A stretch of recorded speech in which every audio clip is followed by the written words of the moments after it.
Give me 1 minute. Okay.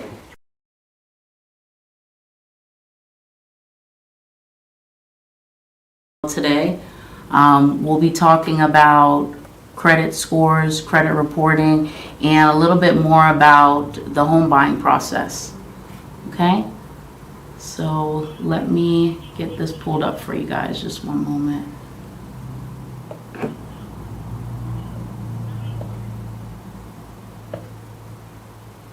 The slide.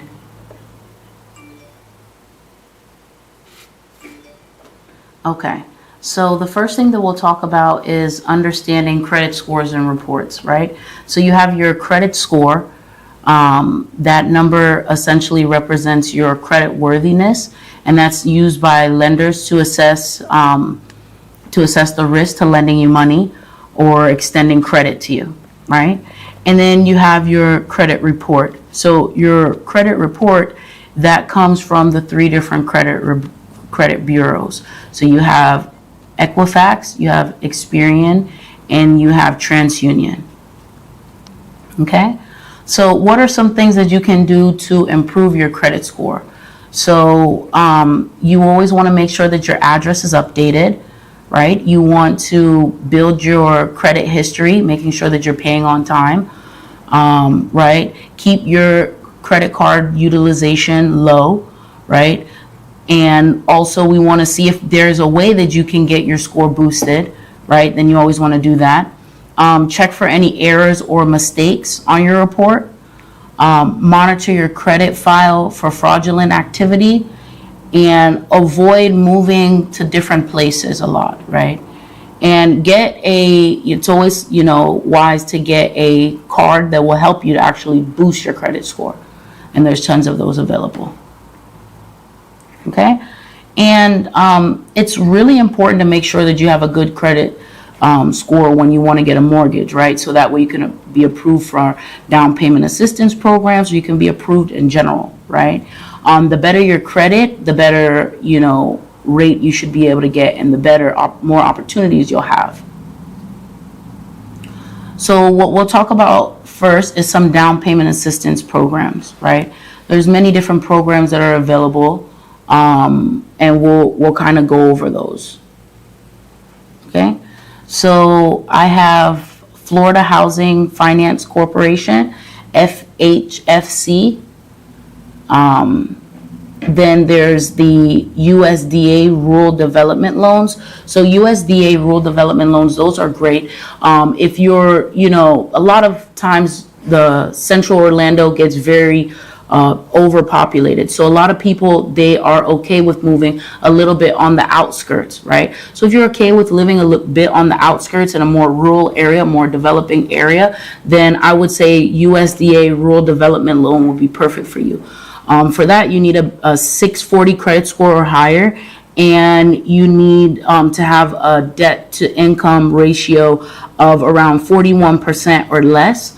And you also, they do have income limits. So if your income, I believe, is over $150,000 a year, then you might not qualify for that. But if you're under that, then this might be a really good option for you.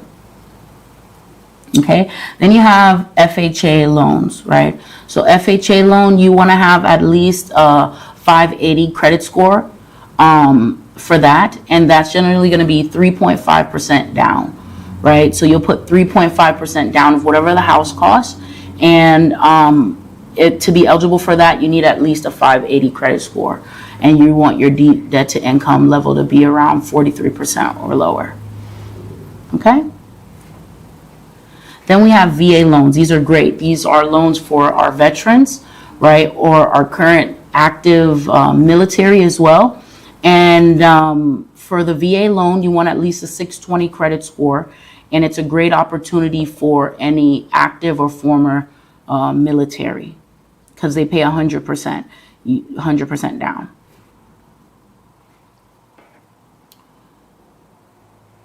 Okay. And then we have our county down payment assistance programs. For those, you generally want to have a credit score of 640 or above. And, this is for low to moderate income households. It's a great opportunity. They vary county by county what exactly you need, but another great opportunity to get some down payment assistance. And how does the application process work, right? So you need to find an approved lender for one of those programs. Then they'll get you pre-qualified. They'll also review the property to make sure that the property is eligible. And there's also an underwriting approval process, right? But the lender will help you out with all of that. So what are the pros of down payment assistance, right? So essentially, increased affordability, expanded home buying options, lower monthly payments, potential for better loan terms, and financial support, obviously, right? Now, all those things are great, but a lot of times, though, with the down payment assistance programs, you should know that you will have to pay a little bit more of an interest rate. And there's limited funding, right? Not everybody's eligible for those programs.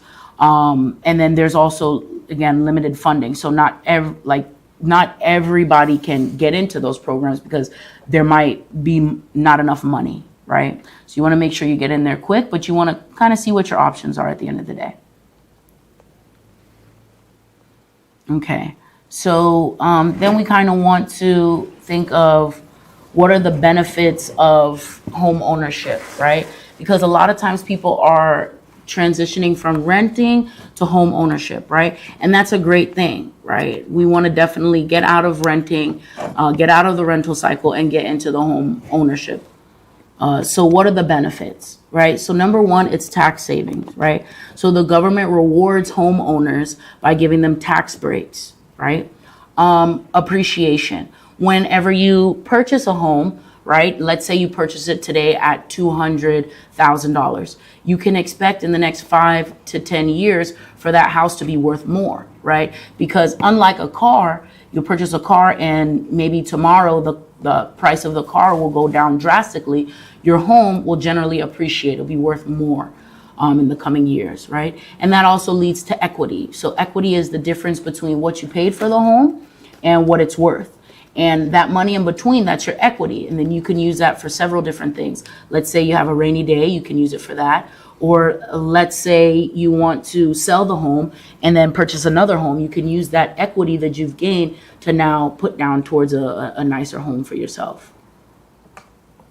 Another thing is roots, right? So people that own their homes generally the home generally stays in that home for 4 generations or more. Right, that's typically what you see. People will purchase the house, then they will give that house to, their children. Their children will give that house to their children, so on and so forth, right?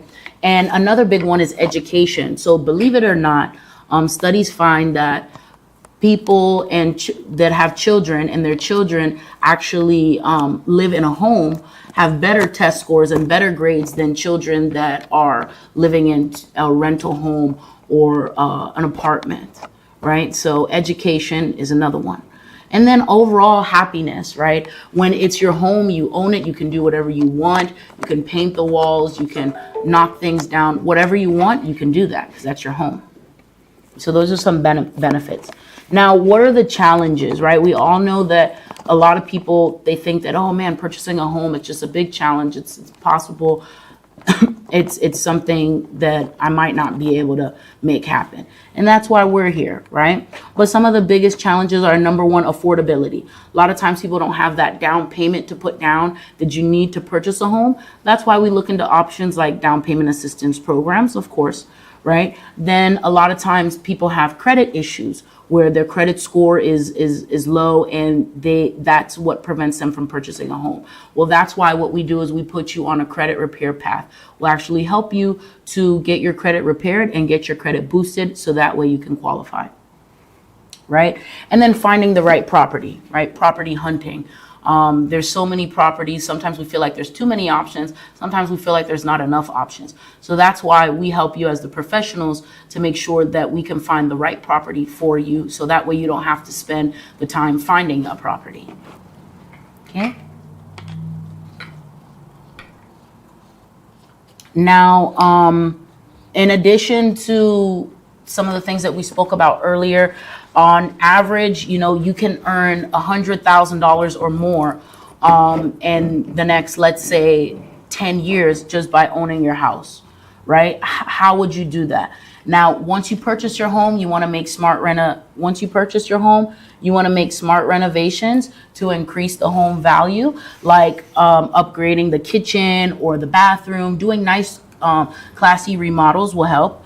Understanding your equity as well. So understanding that the market appreciates, knowing how much equity you're gaining every year is important as well.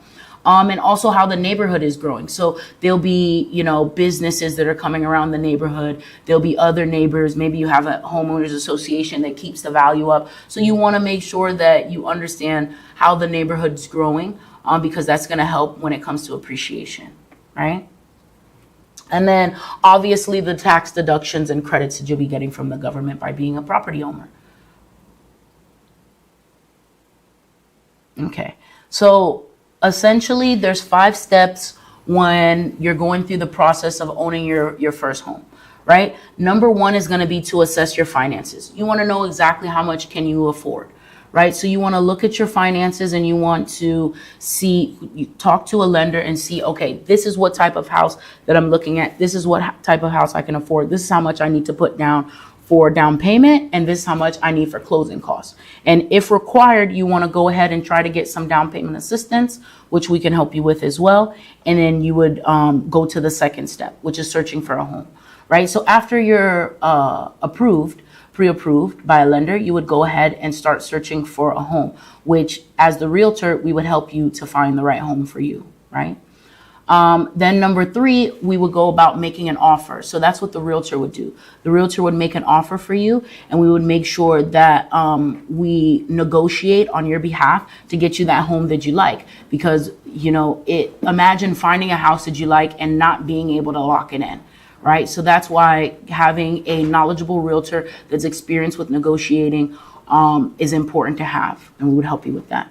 Number 4 is the home inspection and appraisal. So what we would do is, of course, this is going to be the house that you're living in, your family's living in. So we would want to make sure that we do a proper inspection and make sure that the house is up to the mark when it comes to various safety things.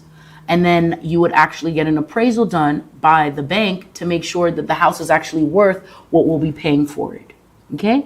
Then number 5 is going to be closing. So we'll do the final walkthrough before you close, and we'll make sure that all the signatures are there, so that way you can have a successful closing. Okay. Now I see there being 7 major pitfalls when buying your first home. So I want to make sure that I educate you guys on those, so that way you know how to avoid them. The first one is skipping the pre-approval process. A lot of times people want to just go on Zillow and then they say, okay, well, I want to find a house. And then they go out and start house shopping. Now that can waste a lot of time, because if you go out house shopping and let's say you find a house that you like, if you haven't been pre-approved, you can't really do anything, because when you submit that offer, you need a pre-approval with that offer, right? So we always want to make sure we never skip the pre-approval process, and we do that first. Okay. Number 2 is not budgeting for all costs.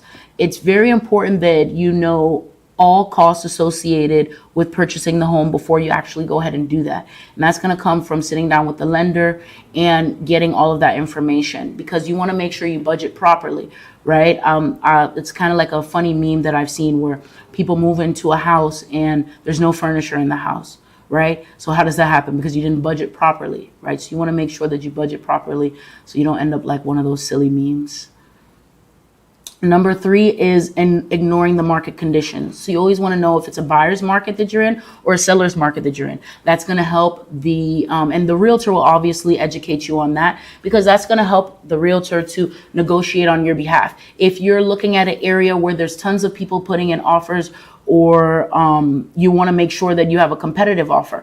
And if you're looking at an area where there's not a lot of people putting in offers, you want to make sure that that realtor negotiates really hard for you, so that way you can get some additional closing costs covered by the seller, right?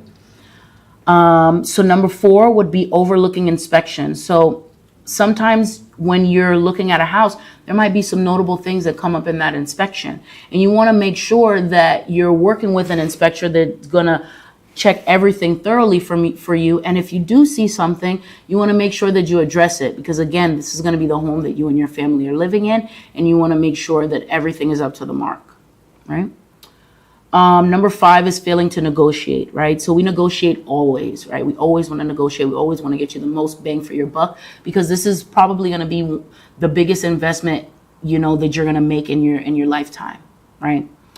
Number 6 is going to be, you don't want to make any large purchases before closing, right? So you might think that, oh, I'm pre-approved, everything is all good to go, and let me just go out and buy a car, let me buy some new furniture for the house, and finance it or something like that. You don't want to do that. You want to make sure that everything goes smoothly, and once everything has gone smoothly, then at that point you can go ahead and, you know, make any additional purchases, right?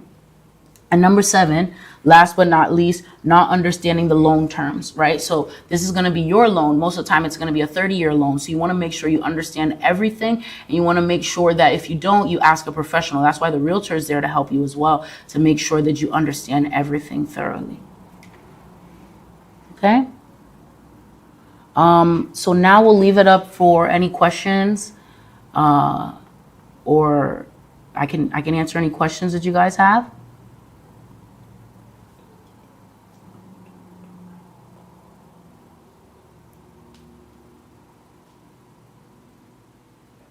Okay. Alrighty. Well, I hope you guys have a blessed day today, and it was a pleasure informing you on the home buying process. Thank you.